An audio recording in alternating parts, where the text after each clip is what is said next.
Here we have a 2016 on a 65 registration Yutong TC9 32-seat executive coach.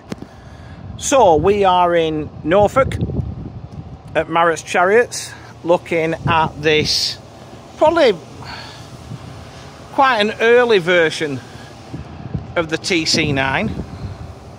Very smart though. I think this colour helps more than anything. I do like, it's sort of a bit more than a silver, but not quite a graphite, if that makes sense.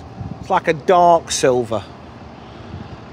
So bodywork is pretty much okay. The worst thing I've spotted is all this bubbling on the wheel arch,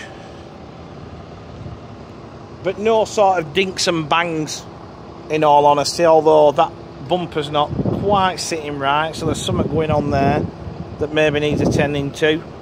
Euroliner type wheel trims are fitted. We've got a power operated rear continental door. Under the bonnet, Euro 6 Cummins engine, that's driven through a ZF Ecolite fully automatic gearbox. Reverse camera is also fitted. Back down the near side again, nothing horrible. There's a little dint there on the back corner.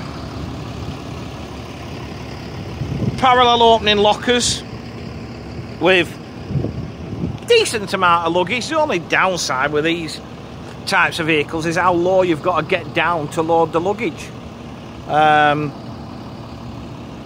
yeah, I mean, it's adequate. You have to think about it if you had a full load, but I think you'd get there with a bit of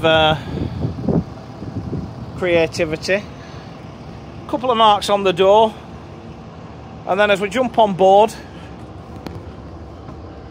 32 reclining seats. They're fitted with 3-point seat belts.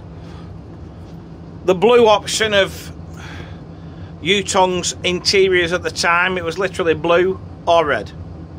This is the blue option. What I am impressed with is it's still got the majority of its anti-maracas, macassars, whatever they are. I always get told off. Headrest flaps. There we go. I said it. There's only the two at the back that are missing. Rear floor mounted toilet along with this nifty little hot drinks unit that's been crafted by AD Systems just to fit in that gap there. They're very good at stuff like that, are the guys at AD. Give them a hole and they'll fill it.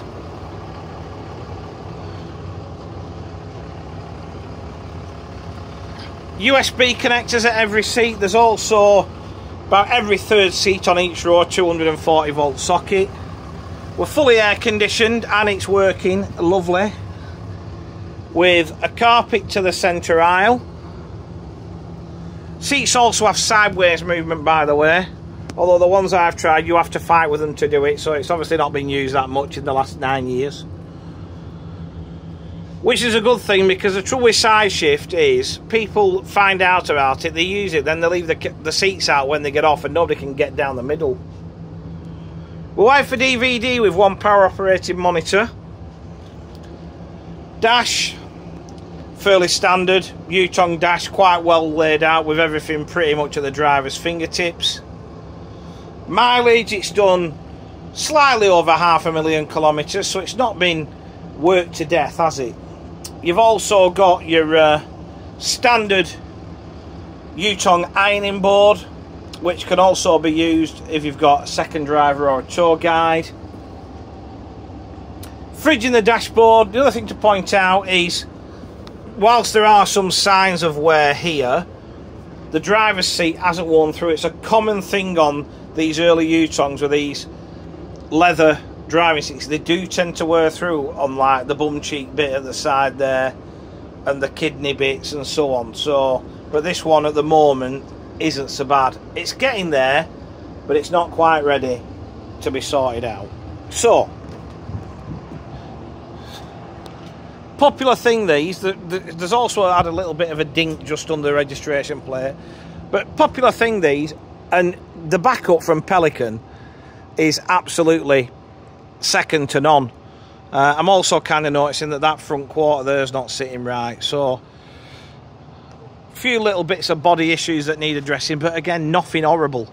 But yeah, the backup from Pelican's second to none. They literally have this attitude of the answer's yes, what's the question, which I think's great, and that's what's helped cement this product in the UK. Anyway, to recap, it's a 2016